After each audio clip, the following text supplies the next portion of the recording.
अगर मैं आपसे पूछूं कि 4 मई 2026 के बाद इस देश में क्या बदला है, तो आपका एक सिंपल सा जवाब होगा कि पश्चिम बंगाल में सरकार बदल गई, वहां के मुख्यमंत्री बदल गए और क्या। और हाँ, इसके अलावा डीजल पेट्रोल के दाम बदल गए।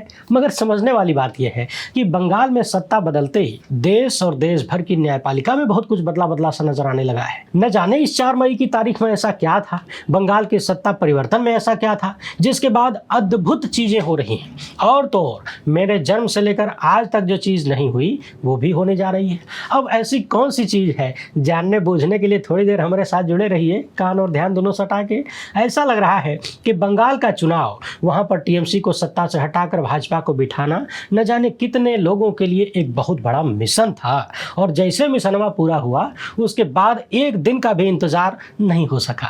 उसी दिन से बहुत कुछ हो रहा है, लगातार हो रहा है। 4 मई से लेकर अब तक कौन कौन सी चीजें अजीब सी गति में देखने को मिल रही हैं, अजीब सी स्थिति में देखने को मिल रही है, इसी को समझना बड़ा जरूरी है। सुप्रीम कोर्ट में जजों की संख्या बढ़ा दी गई है, मगर जिस तरीके से बढ़ाई गई और जिस टाइमिंग पर बढ़ाई गई, इसके भीतर बहुत बड़ा कथित खेल होने की चर्चा हो रही है। उधर 40 से 50 हजार करोड़ चीफ जस्टिस सूर्यकांत मांग रहे हैं न्यायपालिका के इंफ्रास्ट्रक्चर के लिए। कथित रूप से इस आंकड़े को लेकर भी बहुत सारे सवाल हो रहे हैं। हमने देखा कि किस तरीके से बंगाल में भाजपा की सरकार आते ही चुनावी ड्यूटी में लगे तमाम बड़े बड़े अफसरों को भाजपाई सत्ता में हिस्सेदारी मिल गई, यानी सीधे सीधे क्विड प्रो क्यो, एक हाथ लो एक हाथ दो। नेताजी सुभाष चंद्र बोस ने कहा था कि तुम मुझे खून दो मैं तुम्हें आजादी दूंगा, और आज की भाजपा कहती है कि तुम मुझे सरकार दो मैं तुम्हें सरकार में हिस्सेदारी दूंगा। और उसके बाद से सुप्रीम कोर्ट के चीफ जस्टिस की अगुवाई में जो झंडा गाड़ा जा रहा है उसे लेकर भी ढेर सारे सवाल हो रहे हैं। आइए एक एक करके तथ्यों और आंकड़ों के साथ पूरी तस्वीर को देखने का प्रयास करते हैं।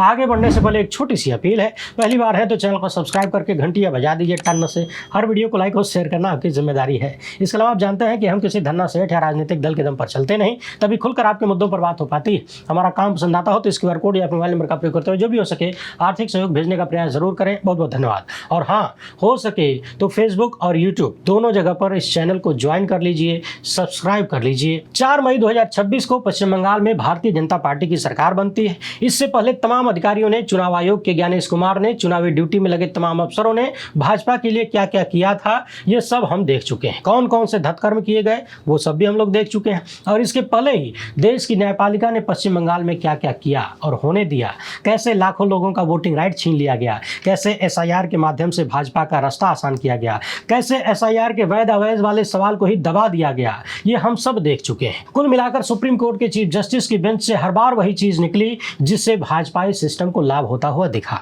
ऐसे आरोप बार बार लग ही रहे हैं।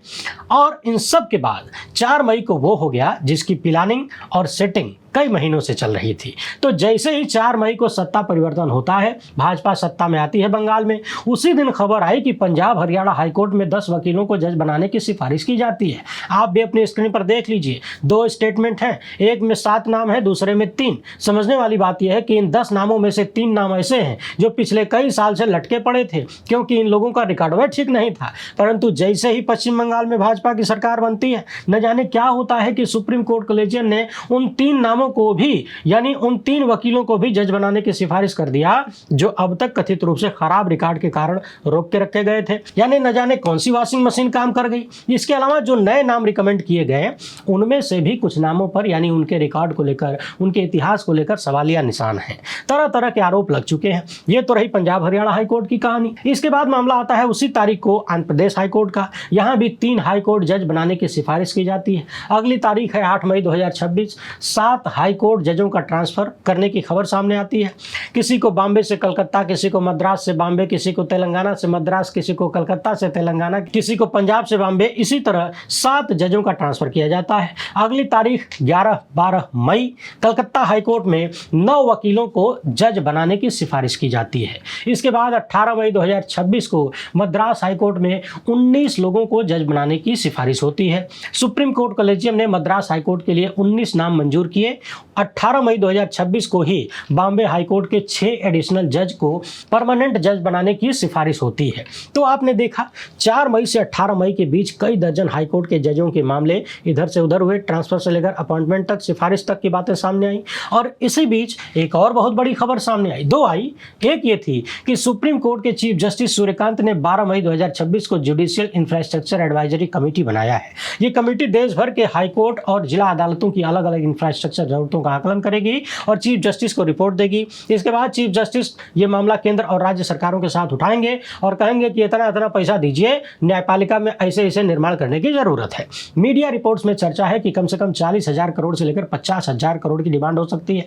और चर्चा ये भी है कि सरकार की तरफ से मनाही का चांस कम लग रहा है, यानी भले ही देश आर्थिक संकट के सामने खड़ा है, चीफ जस्टिस की ये डिमांड पूरी हो सकती है। हालांकि ये डिमांड उनकी पर्सनल नहीं है, ये देश की न्यायपालिका को मजबूत करने के लिए एक महत्वपूर्ण कदम है। मगर महत्वपूर्ण बात यह है कि ये सारी बातें अभी अचानक से सामने काहे आ रही हैं। और उससे भी महत्वपूर्ण बात यह है कि न्यायपालिका की मजबूती और उसकी साख की मजबूती इंफ्रास्ट्रक्चर से होती है, यानी शरीर से होती है, या फिर वहां न्याय कितना हो रहा है, उसकी आत्मा कैसी है, इससे होती है। आप बिल्डिंग चाहे जितनी बड़ी और आलीशान बना लीजिए, यदि वहां आम जनता को न्याय नहीं मिल रहा है तो फिर जनता बिल्डिंग का अचार डालेगी। यदि सच में कोई इस देश की न्यायपालिका में भरोसा पैदा करना चाहता है, व्यवस्था को सुधारना चाहता है, तो पहले जजों की मानसिकता, उनके काम करने की क्वालिटी को सुधारने की जरूरत है। उस पर ध्यान दिया जाए। यहां तो मामला अलग चल रहा है। भाजपाई सत्ता के खिलाफ किसी ने फैसला दे दिया तो तुरंत ट्रांसफर हो जाता है, जजों का एससीआर खराब किया जाता है, उनकी सीनियरिटी खराब कर दी जाती है और सेठों तथा सत्ता के हित के फैसले देने वाले, यानी सत्ता और सेठ के सामने लौटने वाले जजों को दनादन प्रमोशन मिल जाता है, इनाम दिया जाता है। एक दो नहीं बल्कि 56 जजों को सुपरसीड करके सुप्रीम कोर्ट बुला लिया जाता है। हमने आपको ऐसी कई कहानियां बताया है। हाल फिलहाल में आपने देखा यूपी के संभल में एक जज ने भाजपाई पुलिस पर एफआईआर का आदेश क्या दे दिया, तुरंत ट्रांसफर कर दिया गया। राजस्थान में एक जज ने प्रधानमंत्री के परम मित्र सेठ की कंपनी पर जुर्माना क्या ठोक दिया, जांच के आदेश क्या दे दिया, जज को तुरंत ट्रांसफर कर दिया गया। मध्य प्रदेश में भाजपाई मंत्री के खिलाफ जस्टिस अतुल श्रीधरन ने आदेश दे दिया तो उनका ट्रांसफर बदल दिया गया और सीनियरिटी खराब कर दी गई। तो एक तरफ आप न्यायपालिका की आत्मा को मार रहे हैं, रोज मार रहे हैं, दूसरी तरफ बिल्डिंग बना के दिखाना क्या चाहते हैं। इंफ्रास्ट्रक्चर बहुत जरूरी है, लेकिन उससे पहले जरूरी है न्यायपालिका की आत्मा को साफ करना, वरना बड़ी बड़ी बिल्डिंगें खड़ी की खड़ी रह जाएंगी और न्याय की उम्मीद पड़ी की पड़ी रह जाएगी। यहाँ एक बात और समझने वाली है। आपकी स्क्रीन पर ये जो आंकड़े दिख रहे हैं, जरा ध्यान से निहारिए। सरकार ने दिसंबर 2024 में देश को बताया था कि 1993 से लेकर देश भर के तमाम राज्यों और केंद्र शासित प्रदेशों को अदालतों की सुविधाएं सुधारने के लिए केंद्र सरकार पैसा दे रही है, जबकि असली जिम्मेदारी राज्यों की है।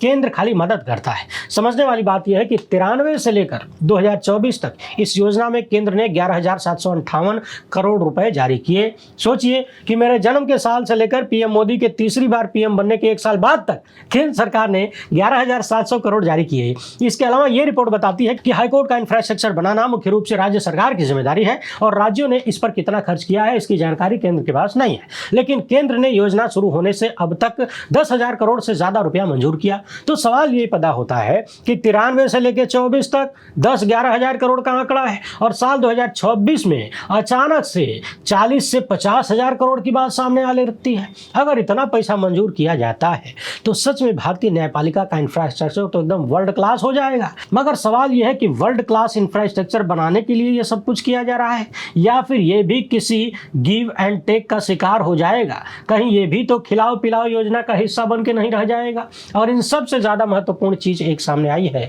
और वो ये है कि सुप्रीम कोर्ट में जजों की संख्या 34 से बढ़ाकर 38 कर दिया गया है, यानी जजों की संख्या बढ़ा दी गई है। और समझने वाली बात यह है कि अभी भी सुप्रीम कोर्ट में 32 जज हैं, 2 पद खाली है। तर्क दिया जा रहा है कि सुप्रीम कोर्ट में बहुत सारे केसेस पेंडिंग है ना, इसीलिए संख्या बढ़ाई गई है। मगर सवाल तो ये है कि केस पेंडेंसी की चिंता अगर होती तो वो 2 पद पहले भर दिए जाते। और उससे भी महत्वपूर्ण सवाल ये है कि केस पेंडेंसी ही अगर चिंता है तो 4 जज ऐसे कौन सी जड़ी बूटी पी के आएंगे जो सारी पेंडेंसी एक झटके में निपटा देंगे। अरे 34 जज होने के बाद भी संभवतः 90,000 केस पेंडिंग है ना, तो 4 के आने से क्या हो जाएगा। मगर ये सवाल छोटे हैं। बड़ा सवाल ये है कि जजों की संख्या बढ़ाने के लिए पार्लियामेंट सेशन का इंतजार नहीं किया गया है। सरकार ने अध्यादेश के जरिए ये सब कुछ किया है, यानी जल्द से जल्द कुछ लोगों को जज की कुर्सी, सुप्रीम कोर्ट में जज की कुर्सी दे देना है। और दनादन राष्ट्रपति ने मंजूरी भी दे दिया, जबकि अध्यादेश इमरजेंसी सिचुएशन के लिए होता है। ऐसी कौन सी इमरजेंसी आ गई गई थी।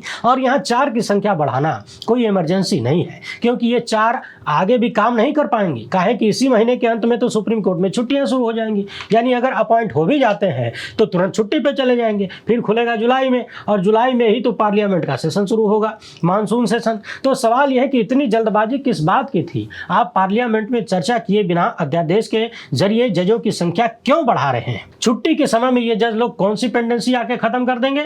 महत्वपूर्ण सवाल यह भी है कि न्यायपालिका के लिए जजों की संख्या बढ़ाना ज्यादा जरूरी है या फिर जजों की क्वालिटी ऑफ वर्क को बढ़ाना ज्यादा जरूरी है? वो जो कर रहे हैं, उनके जो फैसले हैं, वो संविधान को कितना संरक्षित कर रहे हैं, लोगों के अधिकारों को कितना संरक्षित कर रहे हैं, क्या ये देखना महत्वपूर्ण नहीं है? और जब बात लोगों के अधिकारों की आती है तो पहला नाम सुप्रीम कोर्ट के चीफ जस्टिस का याद आता है। इन्हीं की अगुवाई में पश्चिम बंगाल में लाखों लोगों का वोटिंग राइट छीना गया है, जो कि संविधान ने दिया है। न तो किसी ज्ञानेश कुमार ने दिया है, न किसी भाजपा आरएसएस ने दिया है, न ही चीफ जस्टिस सूर्यकांत ने दिया था। वो अधिकार संविधान ने दिया था, जिसे चीफ जस्टिस की बेंच की अगुवाई में छीन लिया गया केंचुआ की मदद से। तो जिनकी सरपरस्ती में देश के करोड़ों लोगों का संवैधानिक अधिकार छीन लिया गया, उनकी कलम से यदि 40-50 हजार करोड़ रुपए की डिमांड सामने आती है, उनकी इच्छा से यदि जजों की संख्या बढ़ाई जाती है, तो बात वैसी लगती नहीं जैसी बताई जाती है। समझने वाली बात यह है कि 4 तारीख को पश्चिम बंगाल में सत्ता परिवर्तन होता है। 5 मई को सुप्रीम कोर्ट में जजों की 4 कुर्सी बढ़ाने की खबर सामने आ जाती है।